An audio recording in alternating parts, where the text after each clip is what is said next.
welcome to Katie's Crazy Kitchen Cooking Carnival. We're gonna cook in Katie's kitchen. It's gonna be a crazy carnival. Yeah! So our theme for this week was to make a how-to video, and I really had no idea what to do for it, which is especially ridiculous since I was the one who kind of suggested it in the first place. So I asked my friend Google for some suggestions. According to Google Autofill, the most common thing that people want to know how to do is tie a tie. I don't know how to do that either. Number 2 was write a cover letter, which I do know how to do, but I didn't feel like that would make a very good video. Number 3 was how to cook lobster, which I also know how to do, but I wasn't going to go buy lobster for this video because it's pretty expensive and I don't even like it. That's right, I'm from Nova Scotia and I don't like lobster. Deal with it. So number 4 on the list was how to cook asparagus.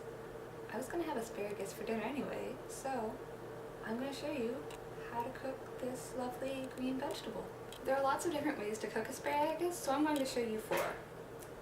I'm going to show you roasted, steamed, grilled, and fried. So the first thing you want to do is wash your asparagus. Next, you want to trim the ends off. Just as much at the end as is kind of woody. The thicker they are, the more you're going to have to cut off. But these are pretty thin ones, so in general you just need to cut off a little bit at the end. To grill asparagus, you want to take a pan. A baking tray also works, but since I'm only doing 2, this makes a lot more sense. Take a little bit of oil, drizzle it in the bottom, spread it around, take your asparagus and put it in the pan. Roll them around to get them coated. You could also sprinkle it with like salt and pepper or other spices, but I like them just like this. Preheat your oven to 400 degrees or so. Stick your asparagus in there.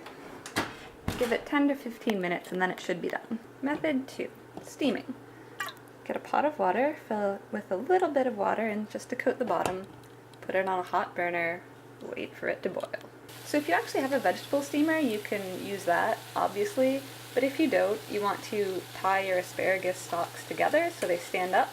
Once your water starts to boil, stick them in. Oh, stands up, being the key word. There we go. And yeah, 3 to 5 minutes they should take. Method 3, frying. Put your frying pan on the stove. Drizzle in some oil. That's probably way too much. Spread it around. Go find some asparagus. This is obviously in the wrong order. Put your asparagus in the pan. Method 4 is grilling, which is my personal favorite. My grill is preheated. I'm going to stick some asparagus on it. I'm going to close my grill. You can also do this on the barbecue, but it's kind of winter.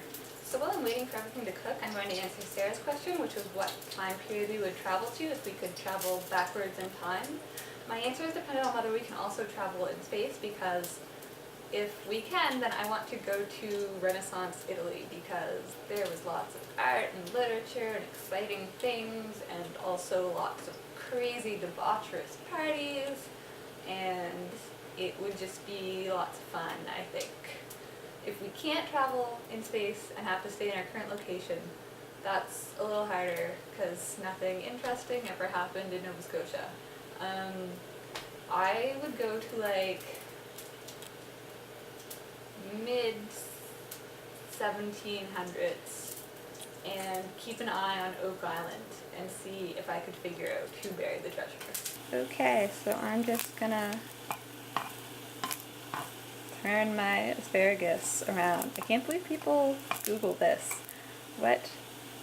My steaming is coming along nicely. You can also just straight up boil asparagus, but I'm generally opposed to boiling vegetables because they lose a lot of their nutritional value, which sucks. So here are all my different asparaguses, all cooked. We've got fried, steamed, roasted, and grilled.